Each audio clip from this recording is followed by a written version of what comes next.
तो दोस्तों, इससे पहले कि आप हेडलाइन देखकर कुछ भी कहने लगे, मेरी रिक्वेस्ट रहेगी कि इस मामले को पूरी तरीके से जान लीजिए, क्योंकि मामला सिर्फ रूस को कोर्ट में घसीटने तक का नहीं है।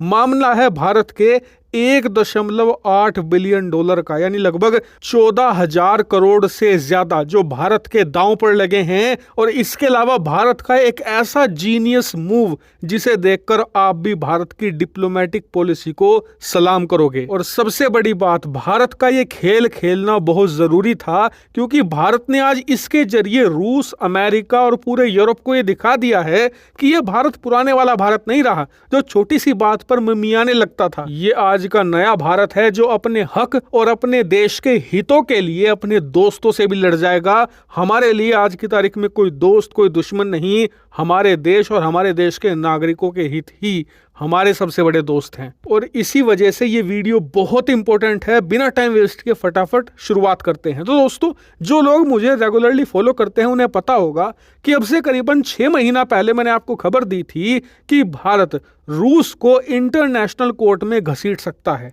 इसका कारण यह था कि रूस के साथ भारत ने एक लॉन्ग टर्म एलएनजी सप्लाई का समझौता किया था, जिसके तहत 2012 में रूस ने कहा था कि आने वाले 20 सालों तक हम आपको हर साल करीबन 2.85 मिलियन टन एलएनजी सप्लाई करेंगे और ये सप्लाई अबाधित रहेगी, किसी भी प्रकार की बाधा नहीं आने देंगे। लेकिन जब अब से 2 साल पहले रूस यूक्रेन का युद्ध शुरू हुआ, उसके कुछ ही महीनों बाद रूस ने ये सप्लाई बंद कर दी। उन्होंने इसका कारण ये दिया कि जर्मनी की जो हमारी सब्सिडरी कंपनी है, हम उसके जरिए आपको सप्लाई किया करते थे, लेकिन उस कंपनी पर जर्मन सरकार ने कब्जा कर लिया है, हम आपको गैस सप्लाई करने में असमर्थ है। रूस ने तो हाथ खड़े कर दिए, लेकिन भारत तो बुरा फंस गया ना, क्योंकि भारत में एलएनजी की अच्छी खासी खपत होती है, ना सिर्फ आम जनता के तौर पर बल्कि हमारी जो इंडस्ट्री है वो भी इसे इस्तेमाल करती है। और इसीलिए भारत को कहीं ना कहीं से तुरंत एलएनजी गैस का जुगाड़ करना था।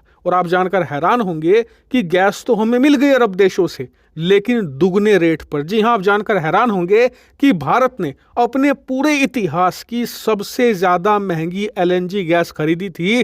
कम से कम 3 महीनों तक दुगने तिगने दाम हमने दिए। और ऐसा इसलिए हुआ क्योंकि एलएनजी गैस ऐसा नहीं है कि आपने किसी देश को ऑर्डर दी कि आप हमें एलएनजी गैस निकाल कर दे दीजिए, नहीं। दरअसल हर एक देश का कोटा फिक्स होता है। आपको कई महीने पहले बताना पड़ता है कि हमें अगले महीने या अब से 3 महीने बाद इतनी गैस चाहिए होगी। अगर आप अचानक से किसी देश के पास चले जाएंगे कि हमें गैस सप्लाई कर दो, तो वो मोटी रकम वसूलता है, क्योंकि अचानक से गैस निकालने का खर्चा भी ज्यादा होता है। और इसी वजह से भारत को कई गुना दाम देने पड़े एलएनजी गैस के लिए। और इसका परिणाम ये हुआ कि जब महंगी गैस सरकार ने खरीदी तो उसकी सप्लाई भी महंगी हुई, यानी कि आम जनता और इंडस्ट्री को भी महंगी मिली। इस वजह से भारत में कुछ समय के लिए महंगाई बढ़ाने का एक बड़ा कारण एलएनजी गैस भी बन गया था। हालांकि बाद में भारत ने धीरे धीरे से कंट्रोल किया, लेकिन कम से कम 3-4 महीनों तक भारत बुरा फंसा रहा। और इसीलिए भारत रूस को ले गया था इंटरनेशनल कोर्ट में कि जी इनकी वजह से हम फंसे हैं, इन्होंने अपने कॉन्ट्रैक्ट को फुलफिल नहीं किया, जो इन्होंने हमें जुबान दी थी 2012 में, ये उससे मुकर गए, जिस वजह से हमारे देश में महंगाई बढ़ी और हमें भयंकर नुकसान भी हुआ। और अपने पूरे इतिहास की हमें सबसे महंगी एलएनजी गैस खरीदनी पड़ गई। अब आप में से कुछ लोग कह सकते हैं कि यार इसमें रूस की क्या गलती, इसमें तो जर्मनी की गलती है, जर्मनी ने उनकी कंपनी सीज कर ली ना। तो देखिए, गलती इसमें रूस की है, क्योंकि रूस ने जब 2012 में कॉन्ट्रैक्ट किया था तो इन्होंने प्रॉपर लिखा था उसमें कि कुछ भी हो जाए, चाहे कहीं पर युद्ध हो रहा हो, कहीं पर कॉन्फ्लिक्ट हो रहा हो, तूफान आ रहा हो, बिजली कड़क रही हो, हम अबाधित गैस की सप्लाई करेंगे।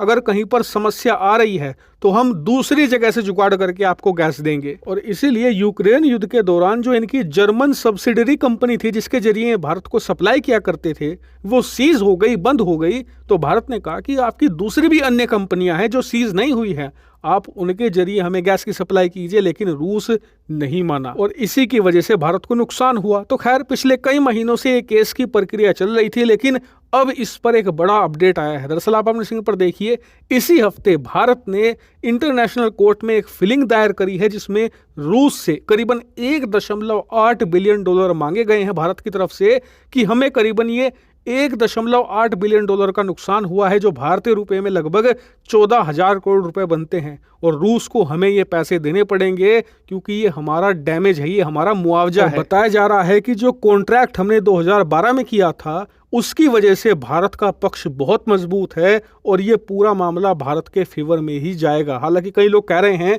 कि भारत ने कम का दावा किया है, कम से कम $3 बिलियन का दावा होना चाहिए था, लेकिन फिर भी भारत ने एक ठीक ठाक मुआवजे की मांग करी है और मेरे हिसाब से ये भारत को बिल्कुल मिलना चाहिए, क्योंकि ये हमारा नुकसान है, ये हमारी सरकारी कंपनी यानी कि हम टैक्स पेयर्स का नुकसान है। ऐसे में रूस को ये पैसा वापस तो करना ही पड़ेगा। लेकिन इसी के साथ भारत ने एक और जीनियस मूव चल दिया है। दरअसल आप में से कई लोग इस पूरे मामले को देखकर ये बात कह सकते हो कि यार भारत गलत कर रहा है, क्योंकि चलो एक बार को रूस ने हमें मुआवजा दे भी दिया $1.8 बिलियन का, जो बड़ी रकम है, लेकिन रूस ने आगे ये कह दिया कि हम आपको गैस की सप्लाई नहीं करेंगे। रूस हमसे गुस्सा हो गया। तो निश्चिंत हो जाइए, इस बात का पता भारत सरकार को भी है, इसीलिए इसका जुगाड़ भी पहले कर लिया गया है।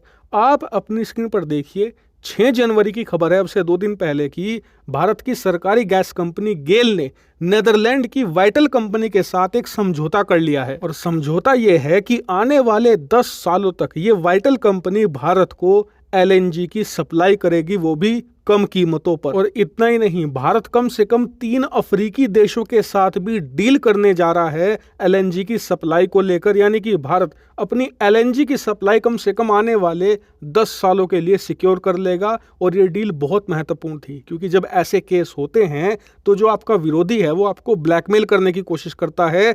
यहाँ पर रूस ऐसा नहीं कर पाएगा, वो भारत को ये नहीं कह पाएगा कि या तो केस वापस लो वरना हम आपको LNG की सप्लाई भविष्य में कभी नहीं करेंगे। यहाँ पर भारत ने एक गेम चेंजर मूव ये चला है। और अगर आपको लगता है कि रूस ऐसा नहीं करता तो ये आपकी बड़ी गलती है। ऐसा सारे देश करते हैं और रूस इतिहास में भारत के साथ कई बार कर चुका है। सुखोई 30 लड़ाकू विमान हमने क्यों खरीदा? क्योंकि रूस ने चीन को दे दिया था। S-400 हमने क्यों खरीदा? क्योंकि रूस ने चीन को दे दिया था, फिर भारत को भी खरीदना पड़ा। ऐसी ब्लैकमेलिंग आम बात है, अमेरिका भी करता है, रूस भी करता है, दुनिया के सारे देश करते हैं। और इसीलिए भारत अपने आप को पहले सुरक्षित करके चलता है ताकि कोई हमारे हितों के साथ समझौता ना कर सके। हालांकि इस पूरे केस पर और भारत सरकार के इस मास्टर स्ट्रोक पर आपका क्या मानना है, कमेंट करके जरूर बताइएगा। फिलहाल इस वीडियो में इतना ही। Thank you very much for watching video.